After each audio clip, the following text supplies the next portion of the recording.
welder named Barbie? You heard that right. Today, I'm thrilled to speak to Barbie Parsons, known as Barbie the Welder. She's a proud third generation craftsman who has dedicated her life to honing her chosen craft, metal fabrication. Today, you will hear her story, how she overcame the naysayers, followed her own path, what happened with LinkedIn, and why she is living inside a dream she had no idea was possible. Help me welcome Barbie the Welder. Right. Great to have you here with us. Oh, super grateful to be here, Dave. Thank you so much for inviting me on. Absolutely. It's been a long time coming. Just take a couple of minutes and introduce yourselves to the audience, and then we'll get right to the wisdom. Oh my gosh. I am Barbie the Welder. I'm a full time metal sculptor. I have been welding for 17 years. I got into welding in order to become a full time sculptor, which I have a little bit more than 10 years as a full time sculptor. Hmm. And in that time, I've actually also written 6 books, and 3 about how to weld art, and 3 on just how to craftsmanship of self, and have taught like thousands of people how to weld through my YouTube channel, and have sold art all over the world. It is again, I you hit the nail on the head. I'm living inside a dream that I had no idea was possible, and it's all started with welding. That is awesome, and I look forward to learning more about that as we go on. And so the show, as always, is broken into 3 segments. Segment one is the art of welding and skilled trades. Segment two, we're going to talk about pursuing your dreams, and segment three, we're going to talk about building your own platform. If everybody's ready, let's get into it. So, segment one, the art of welding and skilled trades. How did you first get interested in welding, and what inspired you to turn it into art?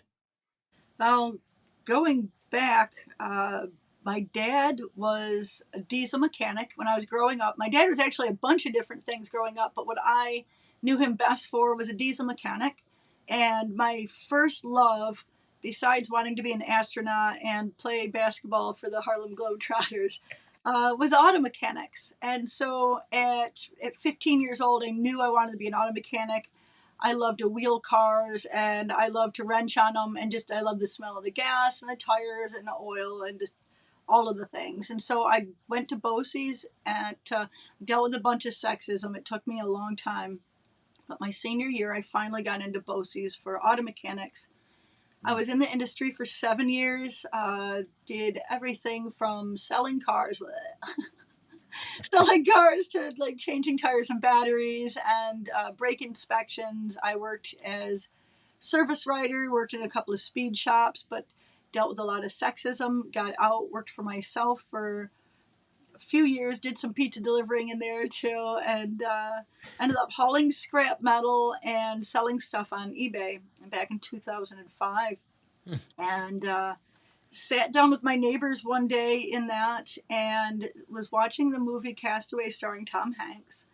And there is this woman in the beginning of this movie. It's like a 15-second clip where she is welding these angel wings, and she's got her hood down. It's dark. There's arcs, sparks flying everywhere. And it spoke to my soul.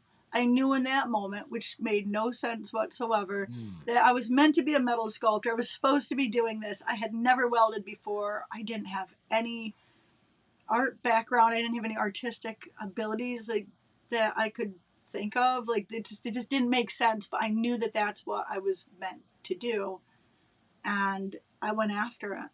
And it's profound where I'm sitting here today, 17 years later. However, yeah, it Yeah. was it's definitely been a so weird.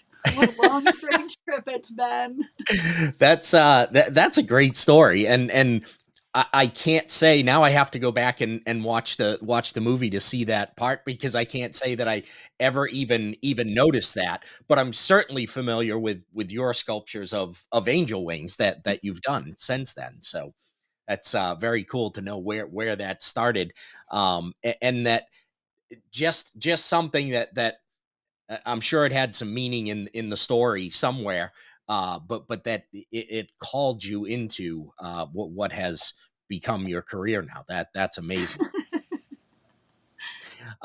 So you mentioned some sexism issues. What challenges did you face as a woman entering this traditionally male dominated field? Well, if you're talking about auto mechanics, it was partly my immaturity and not just ignoring the noise as far as the sexism went, Hmm. instead of just staying true to what I knew was right for me. Because I was in love with auto mechanics. It was just, I say love and like I'm obsessed. It was everything for me. And I listened to this outside noise, and then just after many years of it, it wore on me. I had a lot of stuff going on emotionally and mentally, so it was like insult to injury, Hmm. and it just was like it just became no fun to go to work. When it came to going into welding, I assumed, and this is let's see how many years between it. I don't even know. Don't ask me to math.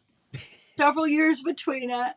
That probably like 8 or 9 years between when I stopped auto mechanics and went into welding. In welding, it was I showed up to welding. It was just I was depressed. I would had gone through a gamut of emotional just gobbledygook Hmm. that I did to myself. But arriving at welding, I was deeply blessed with a teacher in a class at BOCES. I chose to go to BOCES for it was VOTAC adult educational education to learn how to weld. It's how I Yeah. got in.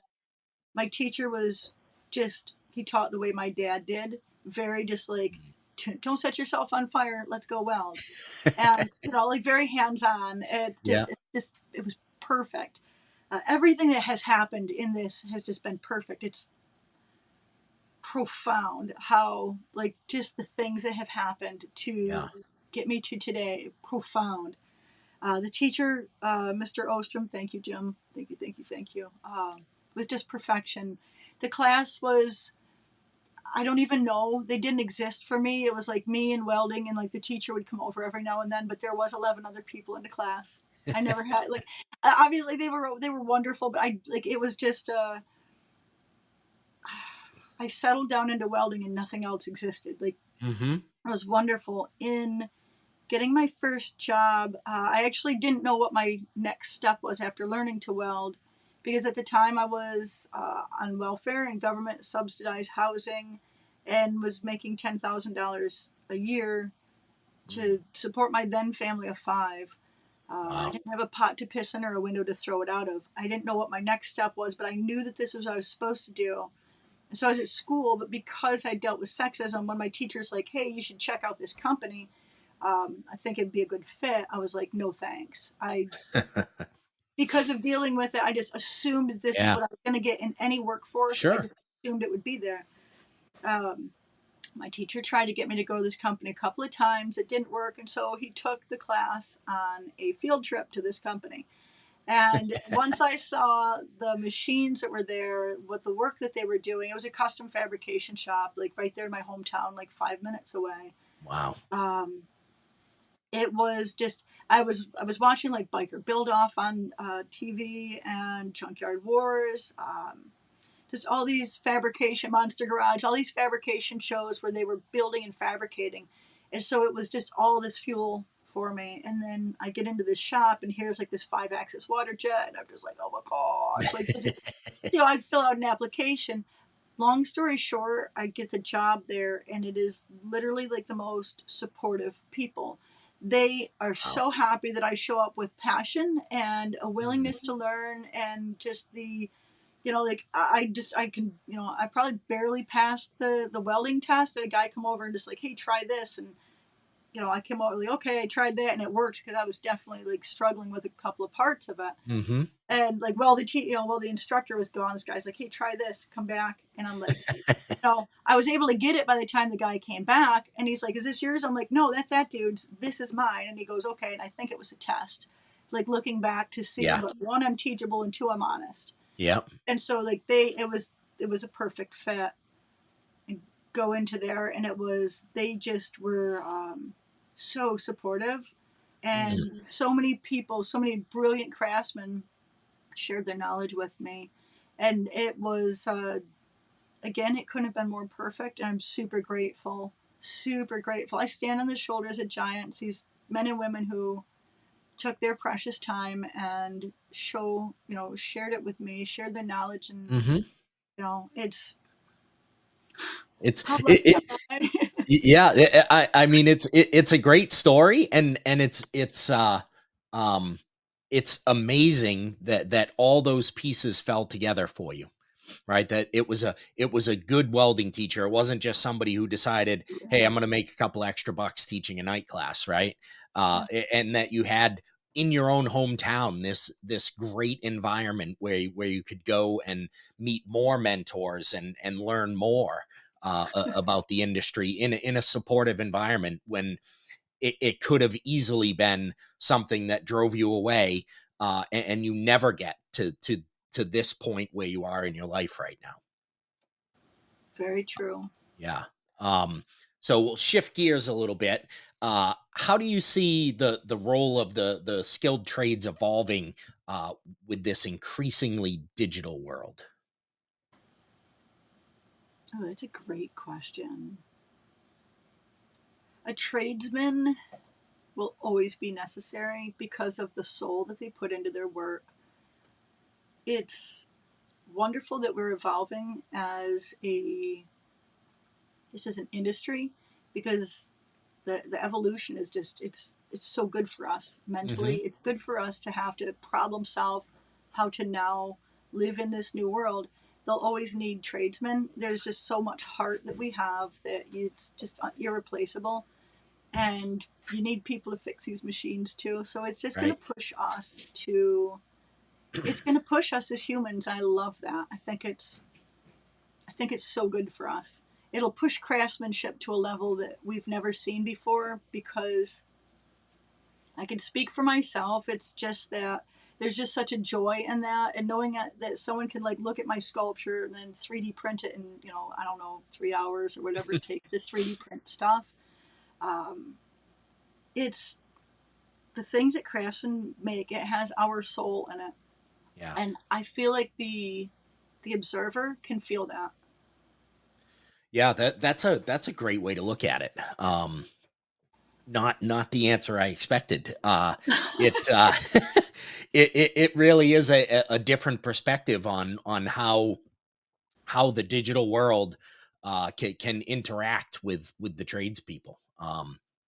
And that you're right that you're never going to replace. I shouldn't say never. Maybe someday, far in the future, robots can replace doing a bunch of things. But if you've ever had an older house, like I have an older house, and you call somebody in to do something, uh, watching them try to problem solve how to work in this house is not something you're going to take a robot and put it in there, right? It's not just like the robot is programmed to lay some new plumbing for me, because they have to figure out what these guys did back in the 40s to put this in, but before they can figure out how to do new plumbing, and robots aren't going to get there anytime soon. um, and so we're going to move into segment two, which is pursuing your dreams. And you've become known as Barbie the Welder, right? How did you develop that personal brand, and what impact do you feel that's had on your career? Oh man, I got really lucky again. I'm like, all of this is just like it's hard work and luck. It's both. Um, I didn't know, like, so I knew I needed to be a sculptor. I had like gone after that. I got to it.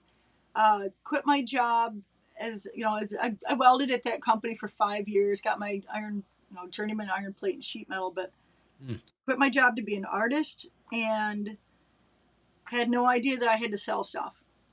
Had no idea whatsoever, and so there was a learning curve.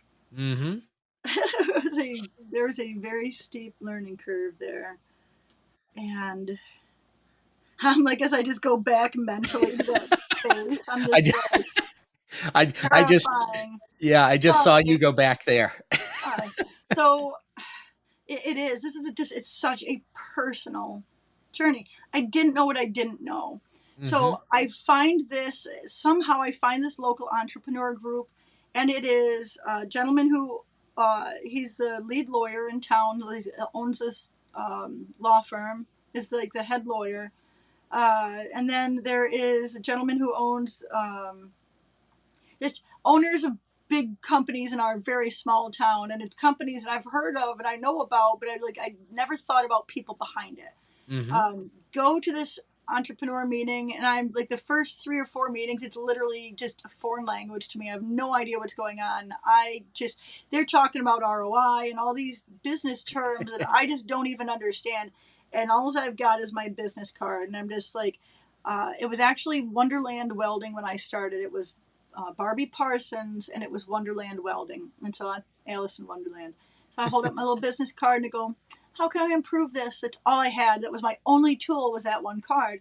And Mm. so each month I would go, and um, the gentleman who started the group, Jim, he started calling me Barbie the Welder, and the group as a whole, like just as a nickname. And Yeah. then they just start as a community. This group of people are like, you really need to lean into that. Like, you need to understand that. He pulled me out of the meeting, or like after the meeting, pulled me aside one day because they've been trying to talk me into stuff, and I'm very much like, it's Wonderland Welding. I'm married to this. It's Alice in Wonderland. It's the creativity and like the Lewis Carroll, just all of it. Like my own little, I'm in my own little world. So I like that fit really well. And the other girl who's just like, yeah, I have to be a metal sculptor. This makes sense. Um, he pulls me aside and he goes, people will be so much more likely to support you knowing that you are an individual versus you being a company. And Mm. so I started putting Barbie the Welder on the cards. And then eventually, like, they really were just like, get rid of it. And so I did. And then I just leaned into it. It became a persona for me after a while. It became, Yeah. outside of my shop, I was Barbie Parsons. I had depression. I was what I saw as a failure. I had, at that point, 2 failed marriages. Um, just, and I wasn't doing really good at business either. I was barely just paying my bills, and like I wasn't even paying my bills with money I was making in this career that I'd chosen to quit my job. I've got 2 kids and a mortgage and a Jeep payment. That I just, but man, I step into the shop, and that Barbie the Welder is like Tony Stark putting on the Iron Man outfit, Mm. and he put Yep. that hood down, and I had confidence, and I started spending more and more and more time in there. But that persona of Barbie the Welder, like when I do interviews, I'm like, I'm just Barbie the Welder. Like, don't use Barbie Parsons. No one knows me as Barbie Parsons. It's Barbie the Welder, because Yep. it has built for me. Barbie the Welder has built Barbara Parsons, who I really am. Yeah. But that allowed me to see, like, the welding helmet allowed me to see who I really am. Mm. I just created a vision for when you make the movie of your life. That's where we're watching it from. We're watching the movie of your life from the little rectangle of the welding helmet inside the welding Oh, helmet. beautiful, beautiful. That's that's what I see, and I totally understand that because you're on the Fixed Ops Mastermind show right now, and over the years that has become my persona, right? It started as a group, as the Fixed Ops Mastermind. It was a group of people that I wanted to bring together, and over the years it has morphed into who I have become. And same thing as you. It has helped me. I don't have a welding helmet to look through though. I I like his Grabs helmet. That's great. um can you share of a pivotal moment when you realized you could make a living from your passion, welding art? Today. Oh, let me think. A pivotal moment. A moment. Listen to me. A moment. Boy. Mm. I've had so many pivotal moments since sitting down and watching that movie that it has transformed my life. One where I could actually make money. Ah, probably before I even quit my job. Like, what's interesting to me is that money never crossed my mind, other than I'm like, I know, like, it's not been my driving force. I never Hmm. once go, hey, I can make money doing this. It was, hey, I could do this. Oh, by the way, I need to pay my bills. So let's figure that part out. So the money is, and I've kept it an afterthought. And what's Hmm. beautiful is it's become profound. I'm like, geez, oh Pete, man, like, holy cow. Probably, I knew I needed to make money doing it because I knew I needed to do it. Like, I needed Yeah. to breathe. I needed to sculpt metal. Like, I needed to breathe. And so I've got bills to pay.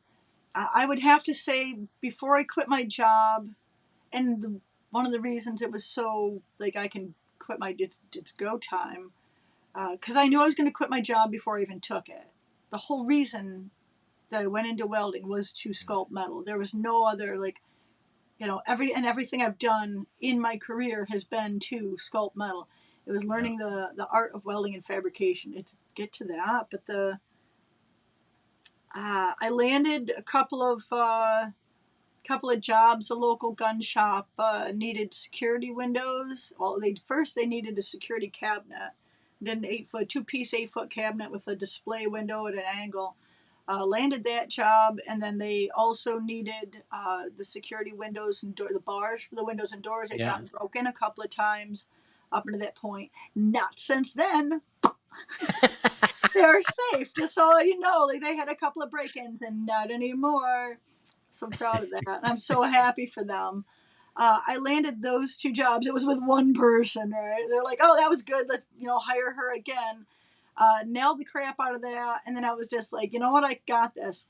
And boy, it was downhill from there because there was nobody. No one else needed this display. Like, it was just a couple of, like, I landed a couple of it was 4-figure jobs. So I Yeah. was just like, ooh, jackpot. Yeah. And then, like, then I was like, bartering a 6-pack of beer for welding a step on. I'm not kidding. Welding a step for a camper. Mhm. And I burned through my 401k, which I'd cashed in when I quit my job. I had saved up quite a bit of money.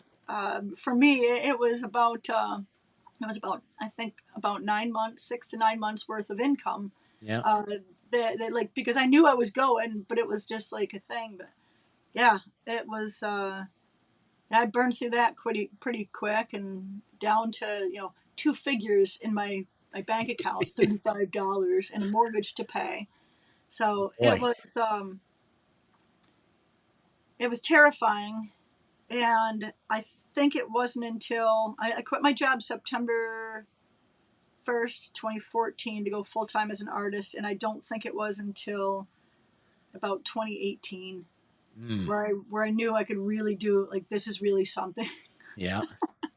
Well, this is January of 2018. yeah. This is good for people to hear, right? Because they can look and they can see you now and go, yeah, it great. She has a skill, and look at she's Tracks. making money from that, right? It's easy. It's easy, Yeah. right? Overnight success, and it's been years of struggle and hard work and belief that this is what you were That. supposed to do, right? So there's a lot more to it than just having a talent or just seeing somebody at the end of their journey, right? We all need to remember that we all have our journey, and we need to remember where we are on that individual journey. Looking at you now is not the Mm. same for somebody who is just starting out, to think that they can be at the level that you're at, right? Even as you strive to go higher and higher.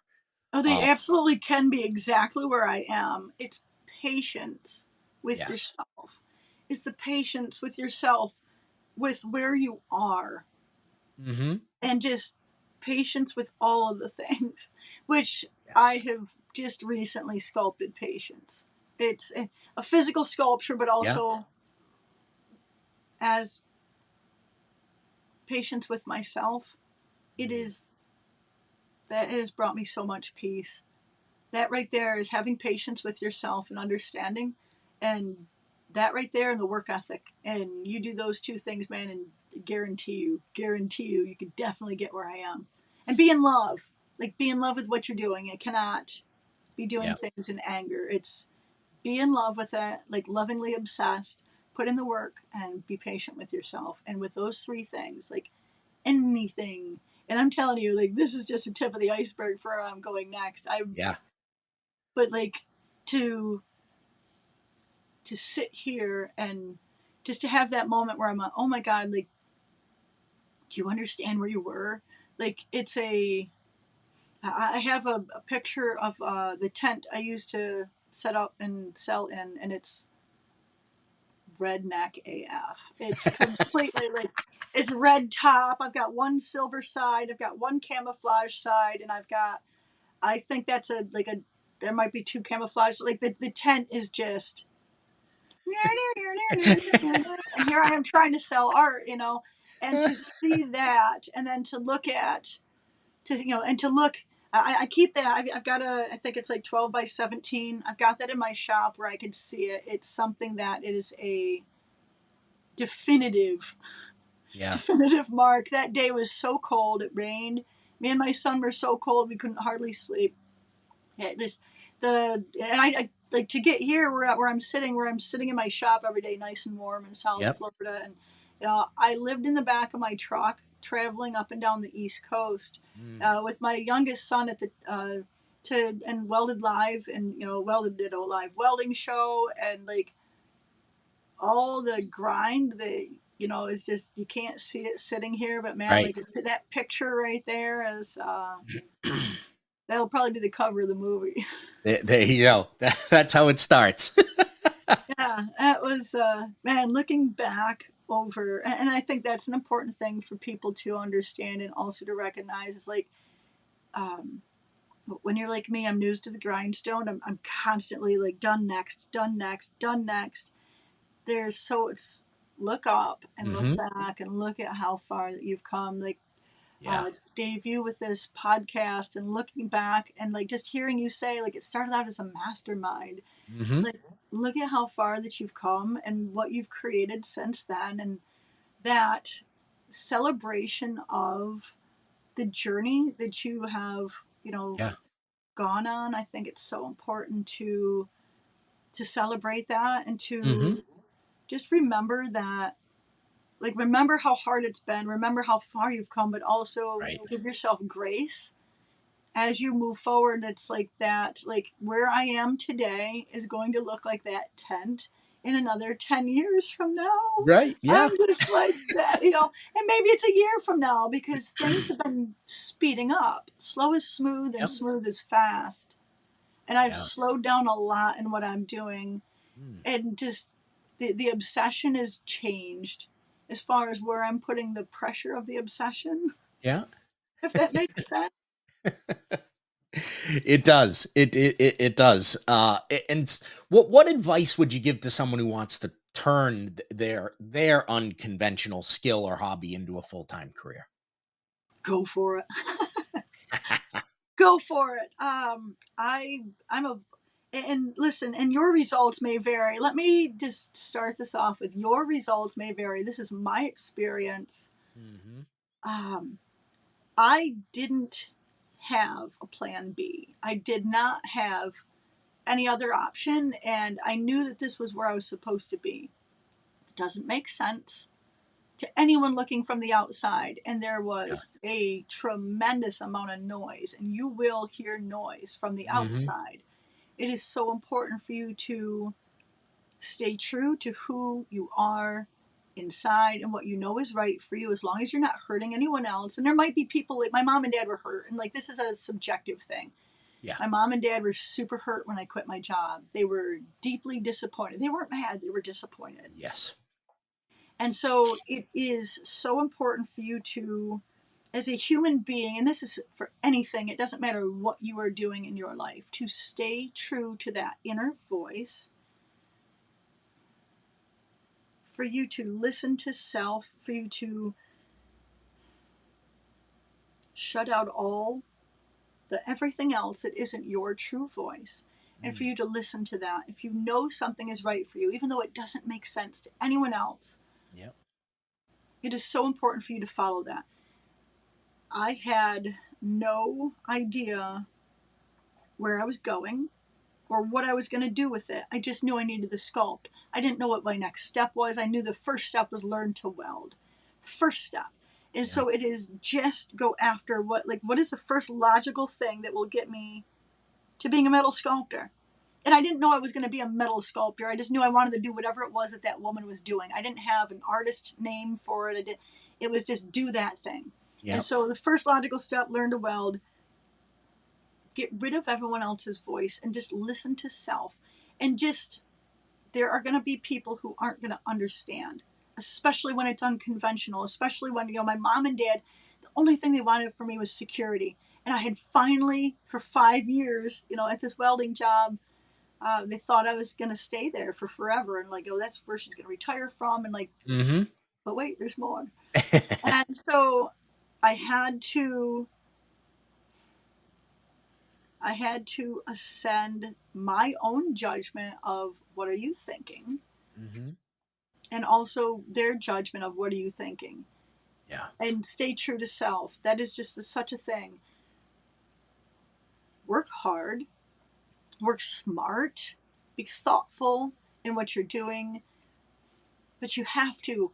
As a human being, I think it's just I think this is where depression comes from, is when we don't listen to ourselves.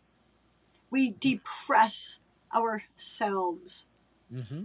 And the minute you just let go of that and just stay true on what you feel is right for you. You Yeah. have to work at it. And I guarantee you that if you don't stop, because this is the only way you quit, or the only way you fail is when you quit. Quit. Yeah. Only failure comes when you stop trying. If you don't stop trying, you can't quit. You can't fail. Or not, you can't quit. You can't fail. Yeah. Yeah. But if you stay on course until your objective is achieved, Mm-hmm.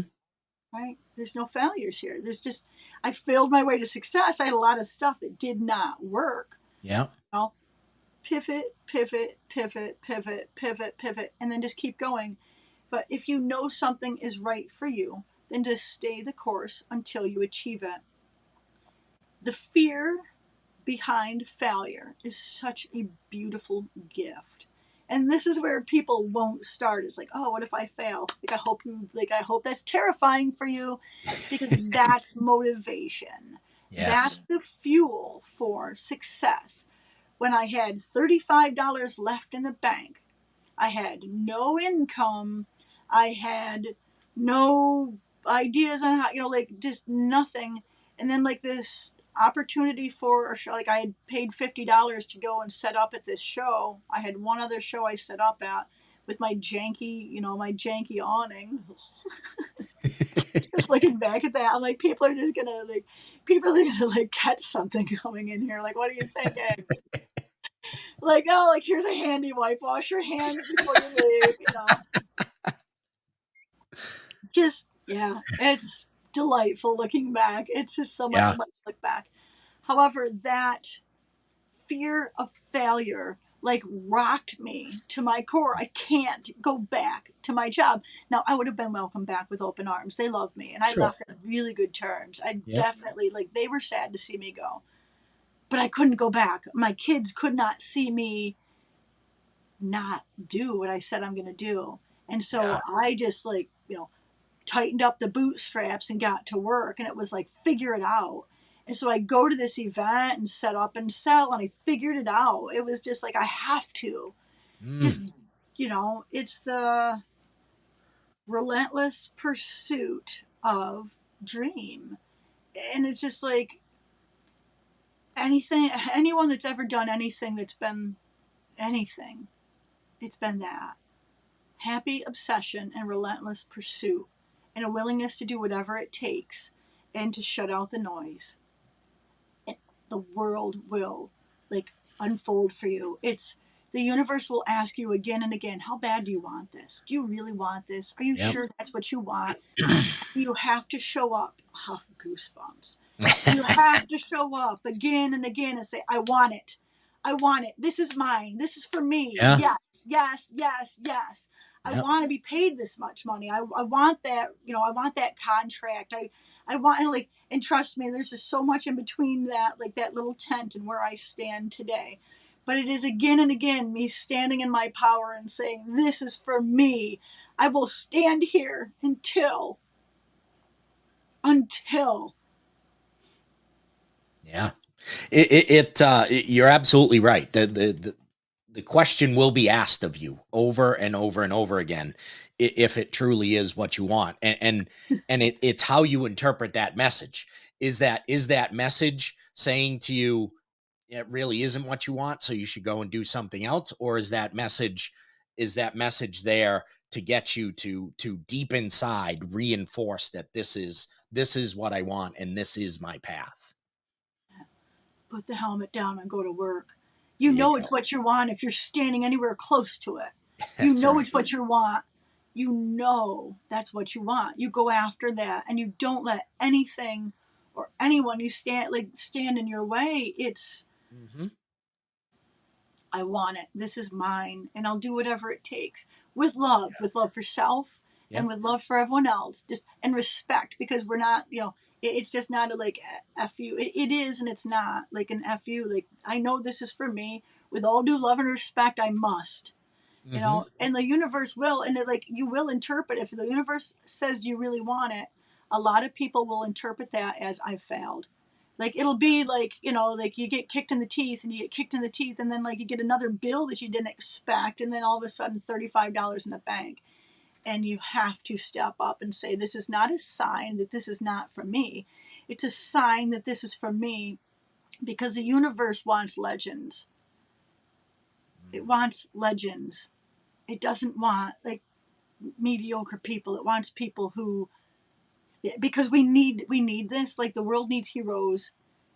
The world needs heroes. The world needs people that will stand up and say this is possible, so that everyone else like they just stand up there and shine a light. It's a Statue of Liberty. Like this is where you can be, and it's like we need these legends to stand there so that we can see possibility. And when you have people who live into their truth like that so powerfully, Hmm. everyone else sees this is possible. It's the 4 minute mile, baby. Like we Yeah. need the people to do the 4 minute mile so we can see it's possible. Because a minute that someone does this, then you've got high schoolers running a 4 minute mile. Yeah. People didn't know that this was possible. Hmm. This social media is such a beautiful gift for us, and things like your podcast because it shows possibility. Hmm. I'm not special. I'm nobody No, special. I no, just nor am I. am you. I'm the same as every single person that is listening to this out there. I'm nobody special. I simply just how I've used my time. It's what I've done with my Hmm. time, what I've done with my mind, and it's what I've done with my hands.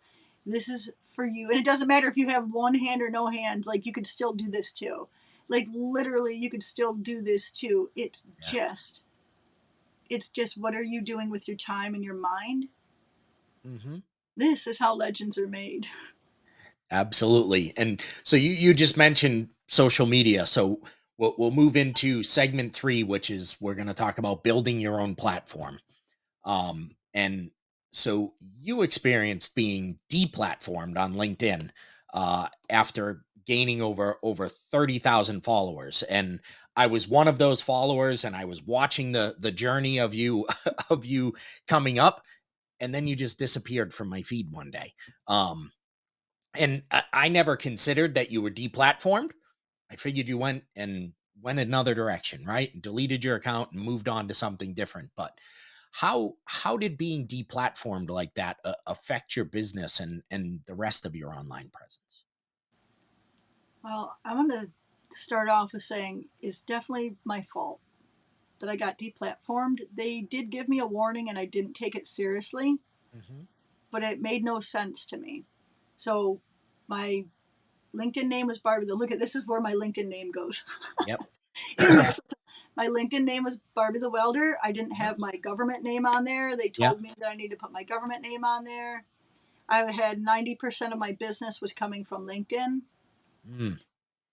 And so, because no one knows, and because that's my power, right? Barbie the Welder is my power. I Yeah. want Barbie the Welder.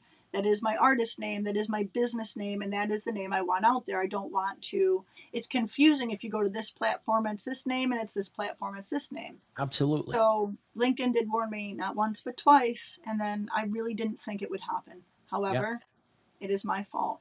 So, Hmm. I'm so sorry. But also, it didn't make sense because it is a business platform. Yep. So I know how to do it differently now. I was PO'd. I was really PO'd at myself because 90% of my business was coming from LinkedIn. Yeah. So it definitely hurt. I pouted for about a year, I think it was, and then decided that, and LinkedIn is one of my favorites, and it is it's not even the business. Even if I wasn't doing that much business there, it's the conversations that you Yeah. get on LinkedIn are just, I missed the conversations. Mm-hmm. It's I'm on TikTok, LinkedIn, Facebook, Instagram, and YouTube and Pinterest.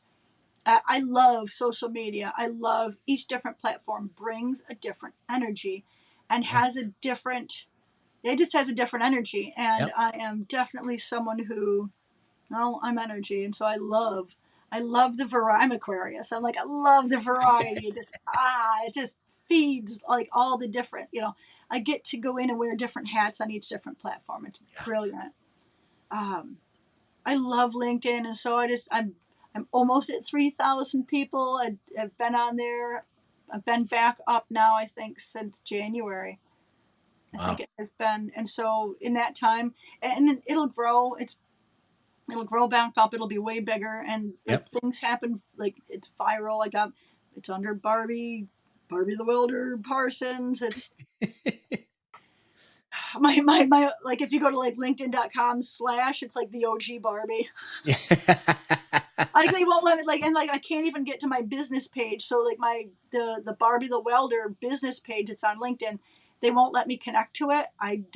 So Oh I'm like, wow. it's just yeah. I don't know how to. I probably need to get a lawyer for this or something.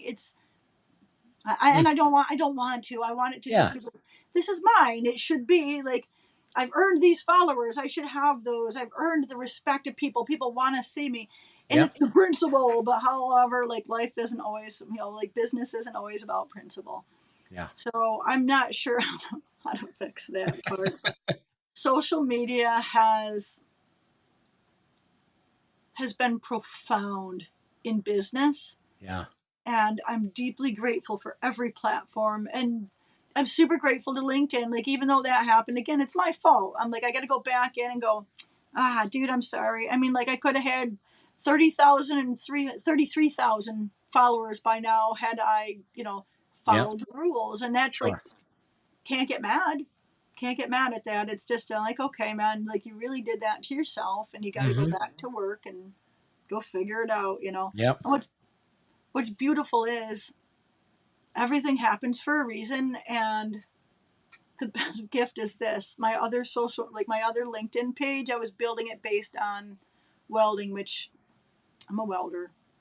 However, my business looks exponentially different today, and I'm building it as a luxury brand Mm. today, and it Yeah. speaks to a luxury brand based on craftsmanship and fabrication. Yep. And so it is a gift beyond all gifts because it's the opportunity to go back and take that red tent, which the red tent's wonderful, right? It's like that's what got me here. However, it's just given me this beautiful gift to, as an artist, go in and create something new. Mm-hmm. That's awesome. And so, in the light of that experience, what strategies have you employed to maintain a little more control over your brand and your audience? Ooh, understanding who I am at my core and staying like this.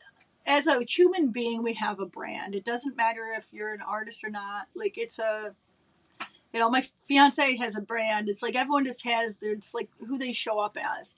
And it Mhm. goes back to the more true you are to who you are, what's important to you, what really just floats your boat, that the more you are yourself, the more natural you are, the more natural you appear, Mhm. the easier it is for people to connect with you because they feel it. It's authentic. That's what I'm looking for. Yeah. It's authenticity. It's Yes. that. The more you're authentically, the more you're authentically yourself, it tracks. And so understanding, like I had a realization. I was sculpting the sculpture named Patience. The last sculpture I finished, the Sad Angel. Her name is literally Patience. It's on purpose that her name is Patience. I was sculpting Patience, and as I'm going through, and I've got, 100 and some odd feathers for, individual feathers, hand cut, hand ground, like Mm. just, and I'm like sitting at the bench, and I'm just like, how can I make this go faster? How can I hurry up? How can I? And it just like it dawns on me, and I'm like, you've got to be kidding me! Like, and like this is like the human journey, and Mhm. it's so all of us, right? It's just Yes. so all of us. I'm like, how can I do this faster? And I'm like, you goofball, you are sculpting patience. And so I had this, epiphany of, and this quote comes from Navy SEALs: "Slow is smooth, smooth is fast." It's in their weapons training, Yep. um, and it is slow down and look at the details, get the details perfection, and in that is where your speed will come. And so I realized I didn't need to speed up, it was slowing down. And it was like the most, that was probably, I've just had so many moments like this in my career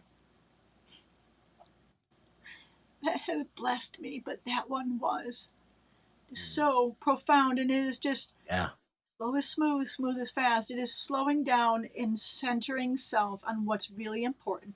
And that's the details. And when you get those details, it's honing your craft. It's honing self. It is craftsmanship of self. And with that, all things will just transpire exactly how they're supposed to. But it's that craftsmanship of self and those paying attention to those details. Everything else just comes from everything else just comes from that. Mhm. I love that. And I think that's a perfect place for us to step off here. Barbie the Welder, this has been an incredible conversation that I know people are gonna truly enjoy. Um, Best place for them to connect with you. Obviously, we want them to connect with you on LinkedIn to get those followers back up there. Um, but My fault. I got the same warning too. I don't remember what I had my name as, but I get the same warning, so I Uh, understand.